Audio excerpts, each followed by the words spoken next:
share my screen.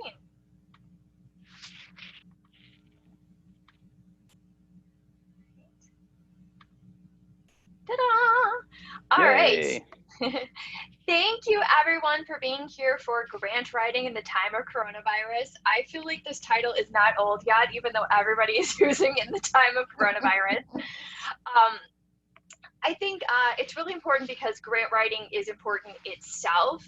And then I think right now with the pandemic, there's a lot of things that are up in the air, and people have questions whether we're back to where we're at business as usual, back to basics, best practices, or whether we have to revamp our processes. So I think there's a lot of fertile information in this conversation. It is meant to be conversational and back and forth. We've put up a few questions to lead the discussion, but feel free to rely on Barry here and to ask him your questions about grant writing. Just a quick basics about me. I am the CEO and lead coach of the Nonprofit Coach. My mission is to create a fairer, more equitable, and inclusive world filled with empathy and beauty.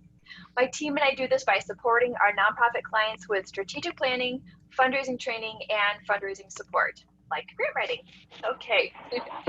So I will let Barry talk about his background, but I'm very excited that Barry and I have recently got to know each other, that he come highly recommended from one of our recent guest speakers, Michael Clevenger, and he has a pretty extensive background. So Barry, I'd just love for you to speak for a moment about your background and what you've done. Sure. Thank you. And thank you for having me here today. I wish everybody could see my setup. And actually, if I were a little bolder, you probably, I could turn the phone around and you could, but I've got my phone. I ended up using my mobile phone. And so you're propped up on a Thomas Kincaid jigsaw puzzle, which is sort of a sign of the times. My phone is sitting sort of precariously on top of that. So imagine that, if you will. And yes, my background, to be a little bit more serious here, my background is actually writing, and I worked for a publishing house back in my native New Orleans, and a friend who was then VP of Institutional Advancement at Tulane University came to me and said, you know, I wish I knew more people like you who could write, because I just can't find anyone who can write a good proposal, who can really help Tulane with our grant writing needs. So anyway, he kind of lured me into trying my hand at grant writing. And after all the fiction writing I had done and all the other types of writing that I had been involved with, I really, really enjoyed grant writing. And one thing led to another, and I went from working as a consultant at Tulane University to actually moving to a Catholic university in Western New York. I uprooted my life in Louisiana and moved to Western New York State. And really got involved with grant writing there. And from there, I became executive director of an organization in Chicago. I was recruited to come to Chicago and work there. And have been executive director of about 4 different organizations. And the last job as an ED ended a few years ago, and I'd already been working part-time as a consultant, writing grant proposals for a variety of clients. And it's something that I really, really loved and enjoyed. So I just decided to do it full throttle to see what would happen. You know, set up a website that I never use. I got all my business by word of mouth, started doing a lot of grant writing workshops and really enjoyed them. So for the foreseeable future, it's going to be all about grants for me, I think. Well, thank you. I feel very lucky to have you here. Thanks. So the first question we had as a group was how you believe the coronavirus has changed grant writing, or if in any way. Yeah, that's, you know, I guess the short answer, as they say, and the honest answer to that is we simply don't know. It's too soon to tell. And I think everybody can understand that, because that kind of describes everything in the world right now. There are, I guess, basically 2 ways to look at that question. One is in terms of the context of grant writing? What about the circumstances, especially vis-a-vis COVID-19, have changed the way grants are processed and RFPs are put out and things like that? And then the other way to answer the question is what specific components of a grant proposal have changed? And so I think the first one is actually slightly more interesting. It's just actually a lot more interesting because we're talking about the times and we're talking about world history and drastic changes and where are things going to lead us, and what's going to happen, and how will this impact the grants process, the grant making process.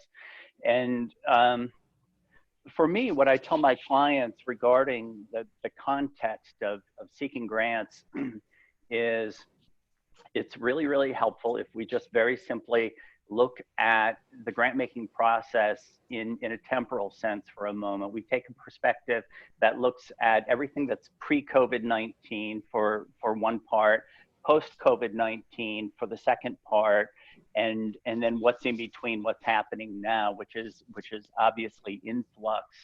It's changing, every day, and we just really don't know where things are going to be leading. So is everybody on the call in Chicago, by the way? I think so this time. Yeah. Okay. Yeah, because talking about the Chicago market, Chicago foundations are very, they're distinct. They're distinct for being very rules focused. They run a tight ship. They deviate very little from their own policies, and they're very structured. I've worked quite a bit in other markets, like a few in Texas, for example, where somebody and you like them, they like you, and you give them a 2-page grant proposal, and the next day you get a check for $50,000. And that never happens in Chicago. It just doesn't work that way in Chicago. So Chicago, up until this point in the pre-COVID period, has always been defined as being very, very structured, based on rules, very stated, inflexible guidelines. After it's safe to say that after COVID-19, once things have settled down and we're kind of resuming whatever normalcy will be, I think it's safe to say that there will be significant changes. There will be great changes there. Everything will be somewhat different in terms of the expectations, certainly in terms of the policies of the grant makers. And so we can just count on that. We know that that's going to be the case. So the real question, and probably for the purposes of this conversation, what everybody's interested in hearing, is what's going on now. And again, it's changing every day. It's, there are a lot of ad hoc clusters or consortia of foundations that are getting together and coming up with a lot of emergency relief programs. And some of the people on the call might have heard of some of these. And they're relaxing a lot of the policies, even in the Chicago market, which is very interesting to watch. They're being very sympathetic. Everybody's kind of revealing their human side, which is really good to see. So for the time being, at least, there are things happening. A lot of the bigger foundations, for example, are telling their fundees that if you've got a grant commitment from us that is restricted or a program grant, you can actually use those funds to stay afloat. You can use the money for general operating support, and that will be perfectly allowable. And there are no penalties for doing that sort of thing. You would never do that under any other circumstances. So there are things like that. There are special funds, as I say, that have been set up. A lot of just emergency relief funds that, again, are there to help organizations stay afloat. And it's very interesting to me because there's a lot of that sympathy that I referred to is for the small, the kind of fledgling organizations, or even just struggling organizations who under typical circumstances would really not receive a lot of interest from the foundations out there because they're just not considered good investments. They're just not considered really being that fundable. So that's kind of the grant making process. I would tell folks to definitely stay tuned, and I'll give a little bit of information in a second about some of the places to look for information that's current on where things are in the Chicago market with fundraising. But that's kind of the context, and again, I try to look at the temporal context and just in terms of what's happening in the world, understand what's happening with grant making. In talking about what's different in the way we present a grant proposal now, I find it very, very difficult to write a grant proposal and submit a grant proposal on behalf of a client that doesn't in some way mention COVID-19.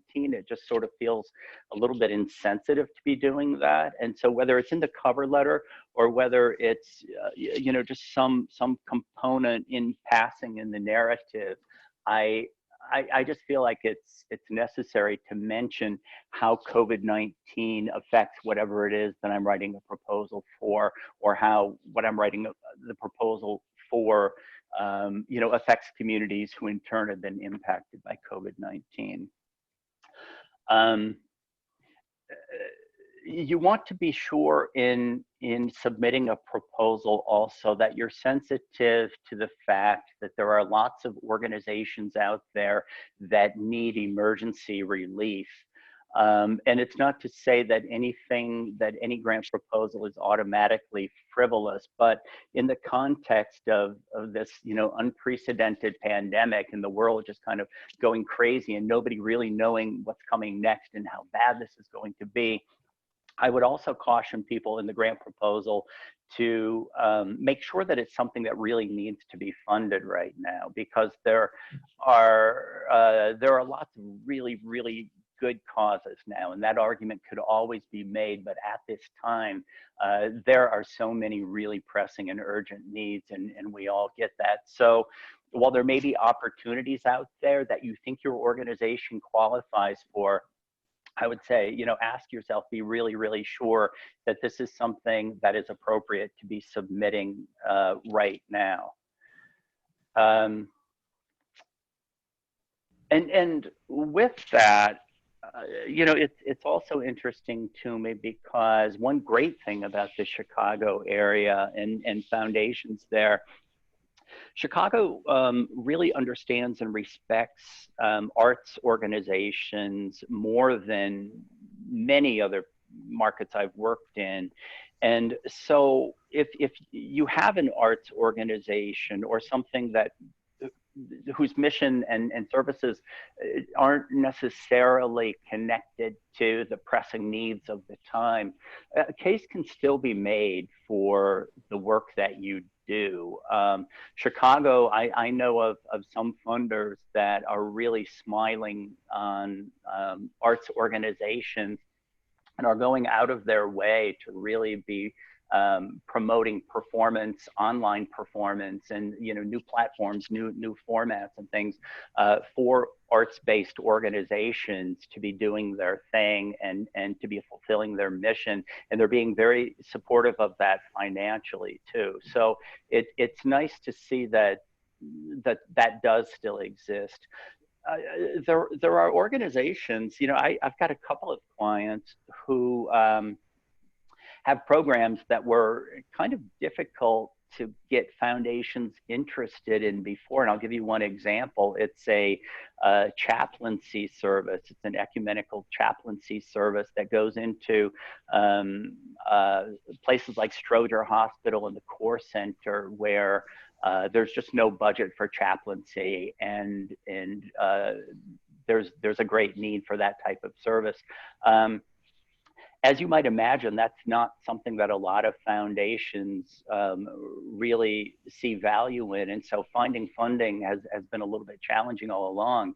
But now with all of the news about the medical community and, they're the heroes of our time, the frontline workers are really the people who are in the news and everybody applauds when they see them walk by in their scrubs and stuff like that. I'm getting a lot of interest and getting a lot of things funded all of a sudden, within the last several weeks by foundations who I don't think would have given us the time of day in the past. So I would say, for people to look at their programs and services and to understand if there is a really good fit, if there's maybe a special need, in fact, that's been created by the times. Really interesting information there. I mean, I have to say, I've grown up as a fundraiser in Chicago, so I didn't realize that the rules-based grant making was a Chicago thing. I just thought that was a grant making thing. So that was eye-opening. Thank you. Sure. Yeah. Yes. So I feel like a lot of the clients that I work with, maybe they've got a template proposal and they have some general ideas, but I think figuring out who's the right funder for them and who to go after is tricky. I'm also completely curious about how you've worked on different continents and different countries. I would imagine the process is fairly different, but maybe that is an unwarranted assumption. And guys, I'm jumping in and asking questions, but please feel free to either chat your questions or ask your questions. Yeah, it is very different on different continents. I find that interesting to see, and I love to travel on behalf of my overseas clients when I can. I don't have that many of them, but last fall, one of my clients who's actually based in Guatemala, the woman who founded it is a Swiss national. And most of the foundations that support this organization are Swiss-based. And so there was a big reception that I went to Zurich for. I was going to be in the area anyway, and I attended it, and I got to meet a lot of the foundation people. It's not to say that they're not rules-based in other areas and other parts of the world, but I think that there's a tendency to fund things that, based on the soundness of the idea, in the United States is characterized by so many people as just, we're obsessed with money. Everything is about money, and that really comes through in the way grant proposals are expected to be presented and submitted. And we're all about the cost. We're all about how are you going to pay for this next year, and the sustainability from a financial standpoint and things like that. And there, in Europe, for example, I've noticed that people like a really, really good idea that addresses a problem, and it's almost like the money part they'll sort out later. And so I find that very, very interesting. And I found that to be the case in some of my Latin American clients also. And I would say that in Latin America, my experience has been that there's a lot more emphasis on relationships. So if I know somebody and I take my idea to them, it still has to be a good idea, but my chances are going to be much better based on the strength of the relationship that I have with people. But that's there. I mean, in the United States, we're up against the existing set of rules and guidelines. And while we can, as we talked about, expect great changes ahead, I don't think that it's ever going to be a matter of, hey, that's a great idea you have, here's $100,000. You're going to have to show a lot more for yourself in every case to justify your ask, as you do now in the US. So to answer the question, I would say, go to the usual suspects, go about finding potential funders the usual way. And in Chicago, we have access to, I don't know if people are familiar with Forefront, but Forefront is a service. They're located at 208 South LaSalle, and they have a service which allows people off the street to come in and to do research on foundations through a database that they subscribe to at Forefront, called Foundation Directory Online. And it's normally a pretty expensive service. There are tons of databases out there. You can do searches online, of course. Um, but you're really limited. Any search that you do with any of the provider, any of the databases, will only give you a little bit of information. Then they'll try to sell you a subscription. So for people who want to do some serious and in-depth foundation research, prospect research, I say go to Forefront and access the foundation directory online. And you would do that through keyword searches. You do that, you know, in the age of COVID-19, the same way that you would do any other time.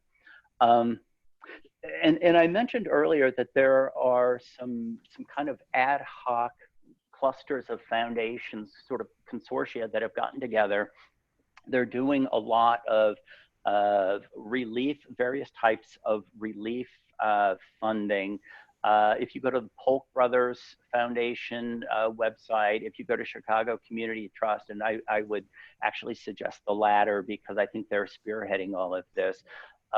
You can actually see they've got some pretty good links to a lot of the different foundations and combined efforts to provide relief funding. So the relief funding is generally either for direct services, which is, you know, feeding the poor, making sure that people, you know, have a place to sleep at night, and real emergency type stuff in this age. Or it's emergency funding that is directed to your organization with the purpose of keeping your organization afloat. So that's something along the lines of the CARES Act, for example, where they're just basically giving money away. And there are a few of these. Sorry, you're going to hear my cat in the background here. There are a few of these that are arts focused in Chicago. One is through the Arts Work Fund. That's artsworkfund, I think, .org. The Illinois Humanities Council, Illinois Arts Council Association, IACA.org, I believe it is, have had some calls for submissions recently. And so if you're an arts organization, I would suggest going to one of those, and they've got some pretty good lists of foundations that are willing to support you. So oh yeah, that's the other thing I wanted to say here. You know, this is a really good time. If I don't talk too long and have time to finish everything I want to say, it's a good time for capacity building grants. It's a good time for organizations to really be looking inside and to kind of be doing an assessment of all of the things that are working. And I hope that regardless of how much grants outreach any of you do, that you'll be spending time making sure that your organizations are as strong as possible. It's a great moment to really be using that downtime to be looking inward and making sure that all systems are go. And there is one type of grant that will support that, and that's a capacity building grant. And capacity building grants, essentially, there are different ways that people define them, but the way I usually say it is, if you've got some internally focused process or project that you want to get funding for, the funding usually pays a consultant's fees. Grant writing is, you know, one thing that people will often get capacity building grants for. You want to strengthen your fund development efforts, and you want to build an in-house fundraising, you know, team or something with structure. You can get a capacity building grant that will really help with that, and it's a good time to be seeking that sort of thing. In terms of the money that's being given out, funding levels are probably going to stay the same through 2020. And that is because foundations, the amounts that foundations give out each year are determined by how much money they made in the previous year. So if, they all invest their endowed funds, and based on how well they did essentially in the stock market with their investments, they're going to know how much money they're giving out. So they all know how much money they have to give out based on what they made in the stock market last year, what they got with their investments. Next year is going to be very iffy for obvious reasons. We don't know where 2020 is going to end in terms of the stock market, and how much money is left with anybody, including foundations. So there's a bit of a rush to go out and to submit as many grant proposals for the balance of this calendar year as possible. My grant writing business is stronger than ever. I'm away at my house in Michigan out in the wild, and I thought it was going to be a lot of downtime planting gardens and stuff, and it's really been a busy time, far busier than I would have ever expected, and I suppose that's a good thing. But anyway, the point is that there's money now. We know that there's money now. You can be going after this money now, and it'll probably be doled out based on the old rules. I don't think too much is going to be changing when it comes to that.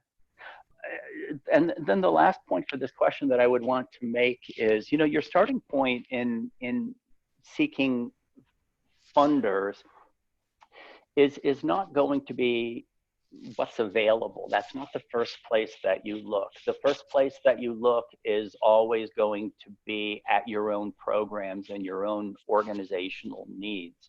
And you want to be really, really clear on what you ought to be getting funding for, what you need funding for, and then going out and searching for foundations that would support that.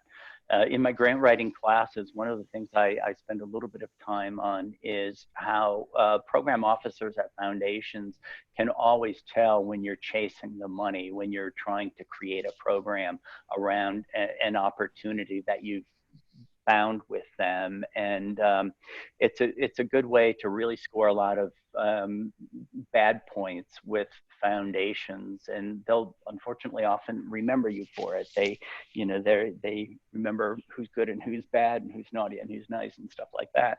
So just do your homework and stop and think as your starting point about where your needs lie within the organization, and then go out and see who funds that. So many great points in here. I have like 10 more questions, so I'm going to keep us moving forward. I'll save them at the end. Yeah, what will make my grant stand out? There again, the usual rules apply. You always want to show that you have a plan. Two plans. One is a long-term plan. I always tell clients, come up with an 18-month plan. You don't, a lot of clients want to jump into strategic plan because they know of another organization that's doing that. And, strategic plan is where everybody seems to want to go right now. But I say, before you do any strategic plans, do an 18-month plan that will get you to the doorstep of a strategic plan. A strategic plan is a big deal, and it's pretty much something that's going to be transformative for your organization. An 18-month plan is the preparation. It's putting the last few bricks in the foundation that you're going to be building on with the strategic plan. So have an 18-month plan in mind and talk about it in your grant proposal. That's a great way to show a foundation in your narrative, in the little section that you write about your organization. It's a great way to show that you've got this long-range vision. You're thinking far ahead, and everything that you're doing is part of this long-range thinking. And foundations don't want to see that you're in reactive mode. That's another thing that they can sniff out, and that's a sign of a an organization that just doesn't have a lot of planning going on, but an organization that really is not firing on all cylinders. And then the short-term plan, you want to talk in the context of the grant proposal, how whatever you're seeking funding for is going to, how it's going to play out. You want to show that you've thought it out, who the players are, who the partners are, how it's going to fulfill your mission, and things like that. So these rules apply to any grant proposal written pre-COVID, post-COVID, and during COVID. You will, within, for any proposals that are going out during the time of the COVID virus, though, I think it's really, really helpful when you're mentioning the COVID virus and just kind of being sensitive to the fact that it's out there and it's changing the world and you're aware of this. I would say also talk about how your organization is going to be flexible to the changing times, and maybe even how you're adapting some of your programs.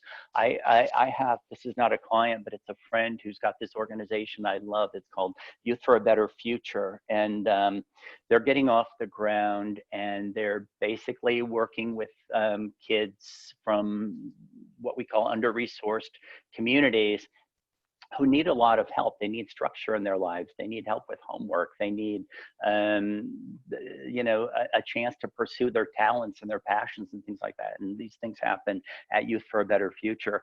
And one of the things that they are known for is their after-school tutoring program, which cannot take place during the age of, you know, at the time of COVID-19. And so they're doing it all online. They've done a pretty remarkable job of moving it all online, and having tutors meet with the students online. They do some of the, I think it's martial arts that they also do some days, and they do that online too. So that's something to talk about in a grant proposal, how you're adapting to the times. And that will really help you stand out. You want to show that you're solid, and that you're moving forward intact to the best of your ability, but you also with that want to show this, that you can be flexible and adapt to all the things that are changing around you. Barry, we have a question actually. Somebody wanted a differentiation between the 18 months versus a strategic plan. How would you distinguish those? Yeah,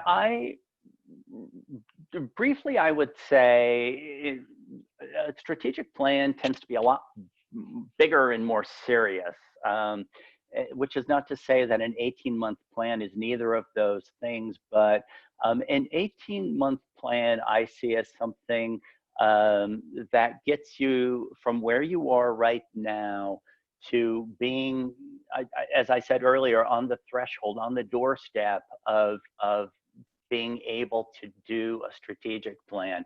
So by example, a strategic plan might be to convert a major area within the organization, maybe to set up a new site at a new location, something like that. And that could be an entire 3-year, 5-year, whatever strategic plan. But there's usually a fair amount of preparation that an organization needs to reach the moment when they can embark on something major, like opening a new location. So I would say, you know, the 18-month plan in this example would be strengthening programs, you know, letting go of program elements that aren't working, you know, making sure that the programs are solid.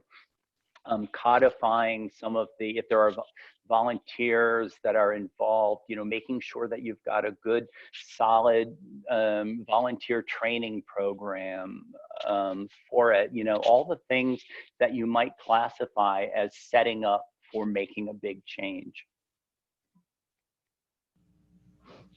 Yeah, I think that's great. And I'll just add to that. So I run strategic planning processes for organizations. And, frequently there's a lot of staff hours in that. You're involving your board and everyone. And, you might spend a year on that process.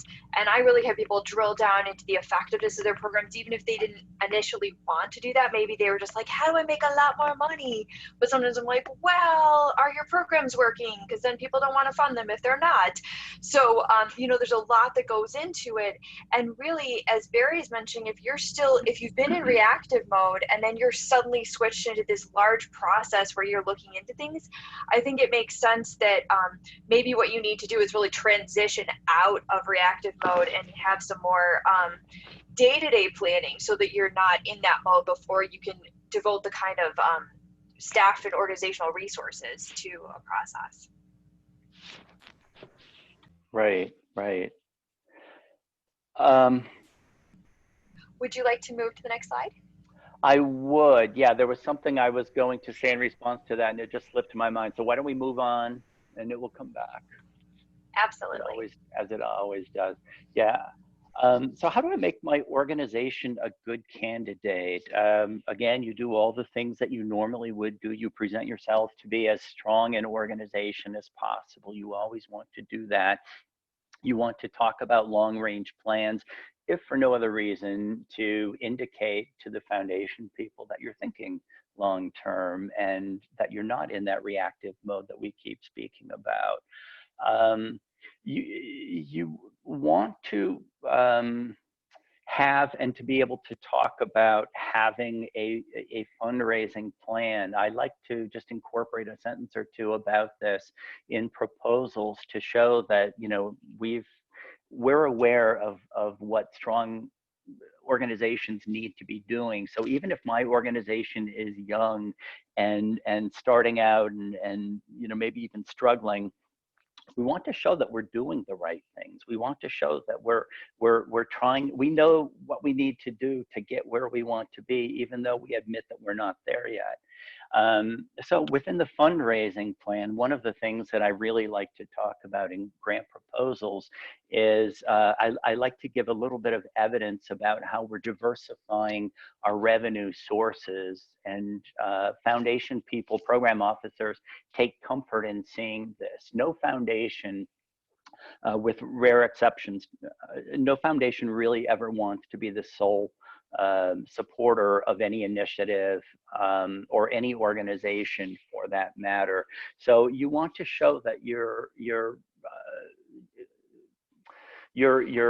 pursuing financial health by reaching out to a variety of donor types, and with that you're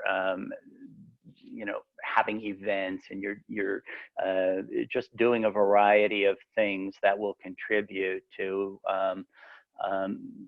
the the organization's financial health. Um, talking a little bit about strengthening donor relationships. That's something that I would talk about during a COVID-19 era grant proposal. That's a great way to show that we're using our downtime and that we're doing something very important and valid to strengthen the organization. We're building on the existing relationships that we have with our donors. We're setting up one of the things that I'll sort of share this as a tip. I'm talking to at least 3 of my clients about converting their individual donor programs to recurring gift programs. People are wary of writing big checks right now, but anybody can commit to, I don't know, 25, 50, $100, not anybody, but different people can commit to different levels of giving each month based on what's comfortable for them. So you might not be able to get someone to write a $1,200 check right now, but you could get them to commit to $100 a month possibly. You could, same thing, $25 is a pretty easy one. And it's amazing, in my experience, how quickly these things add up. You get a handful of people who commit to $25 a month, and all of a sudden you're starting to build a little bit of a good revenue source. Um, it's good to package things like this too. This is a bit of a deviation from grants, so I won't spend too much time on this, but it's good to package something like this up with Giving Tuesday, you know, the sort of special circumstance Giving Tuesday coming up.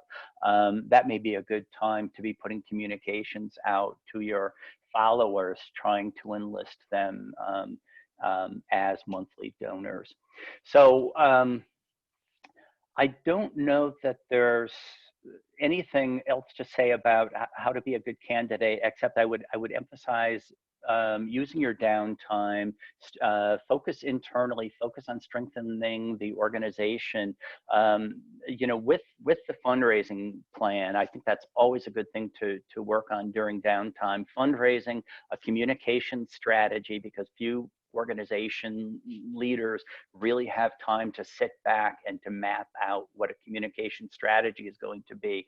That's a great thing to do from a 12 or 18-month perspective. And then work on your board. That's also an area where there's usually a lot of need, and it's a great thing to be able to talk about in a grant narrative. We're using our downtime to strengthen our board, to diversify our board, to develop board committees, something like that. I love including things like that in a grant proposal. It's just really red meat for these foundation people who are looking for a reason to like your organization. And you can almost picture them nodding their heads as they read your narrative, saying, yeah, they're doing it right. They have it going on. So are there questions or anything about that before? I definitely want to reach the last one. And I see that we've got only, do we have a full 10 minutes left or? Yeah, Okay, we do. okay, good. So is grant writing about the writing or the relationship? I I would say, first of all, it's probably equal parts, maybe slightly more emphasis on the writing. But here's the thing, you want to, just as important as either of these things is, and actually more important, arguably, you want to show that you are grants ready, that your organization has its ducks in a row, and that you are a good investment for the foundation. It's important to remember that foundations evaluate all of us based on whether or not they view us to be a good investment with their dollars. And so to be grants ready, to be a good investment, you want to have a healthy network of partnerships that you can talk about. Any project that you are seeking funding for, it's really expected that you're going to have some good, strong partners who are going to be very actively involved in the project.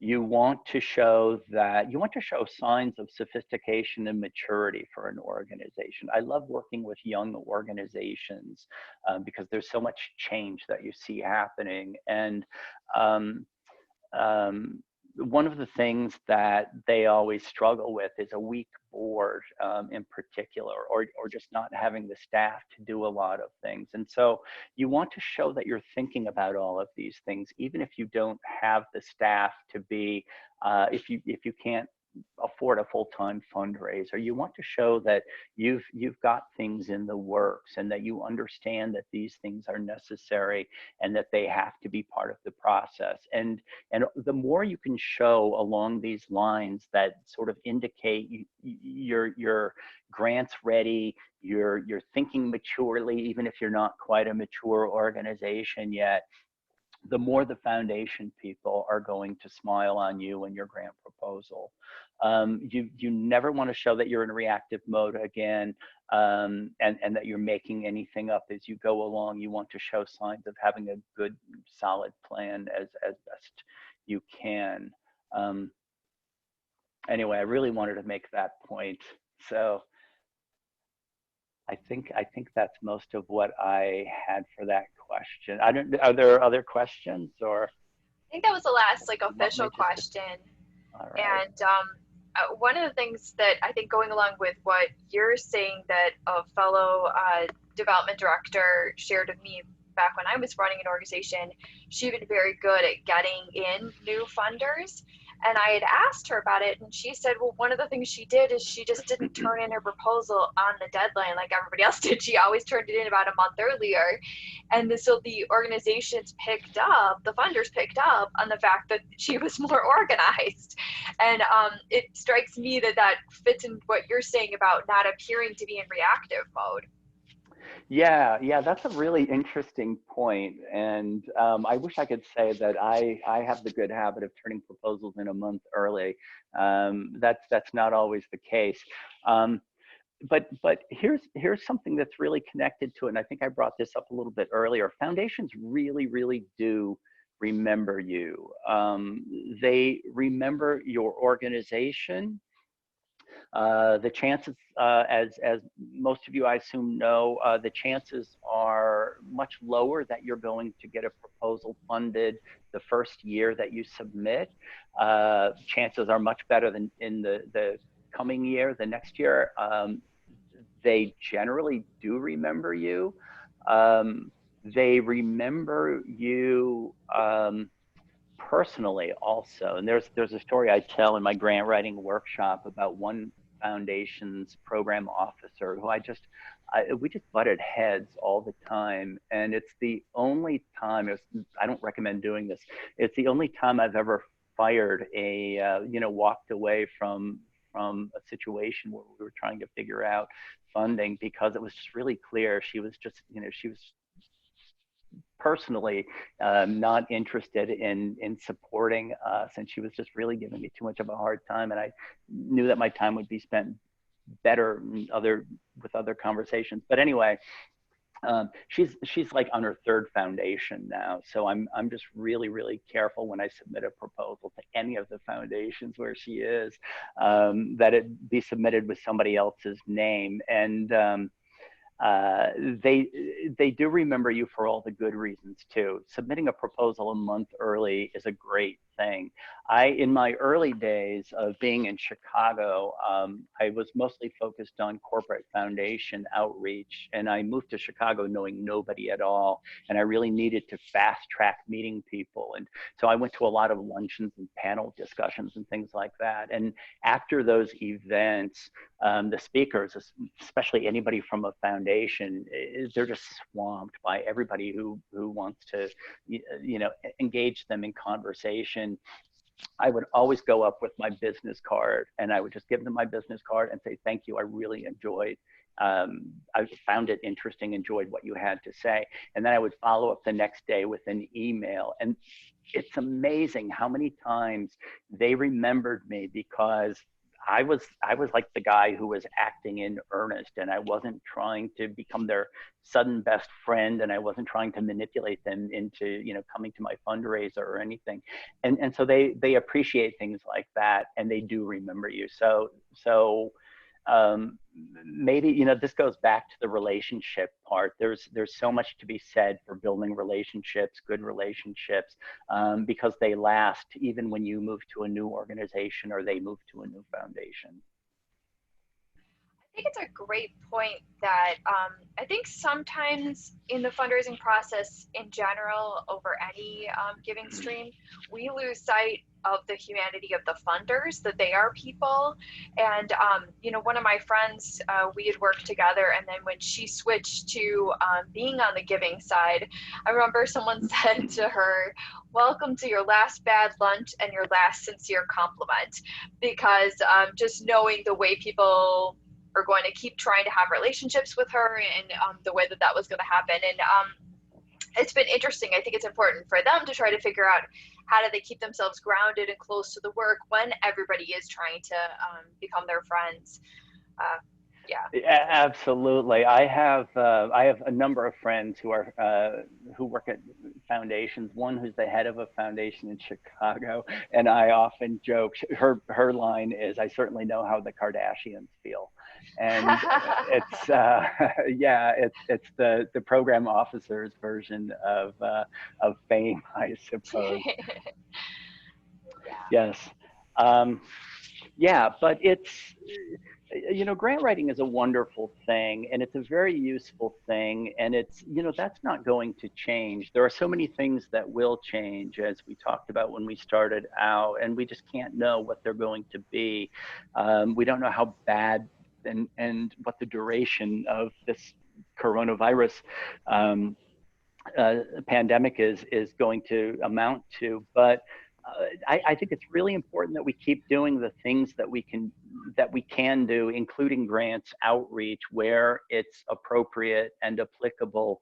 And the opportunities are always going to be there. So it's really important that we try to be as consistent as possible in our grants outreach. That we know what we want, we go after it in a methodical fashion, and then we follow up and ideally build relationships around the connections that we make. I just want to thank you so much, Barry. I feel like we could do several more hours deep diving into each part of these questions and so much here, which is probably why you and I are going to put together a course around this. Yeah. Um, but thank you so much for your time and for calling in from a different state. For those of you who've joined the call, thank you so much for being part of this. You can see both Barry's and my information on here, as well as I am housing recordings of these. So if you've missed any previous conversations around boards or anything else, they are saved at the nonprofitcoach.guru, and this will be up here as well. So thank you so much. this is a great time. Anyone, if you want to jump in with a last question before we get off. And Brooke says, thank you for taking the time to both of you. Thank you. Barry, thank you so much. Pleasure. Thank you. It was great. Appreciate that. Thanks. All right. Thank you, everyone. Have a great day. Bye-bye.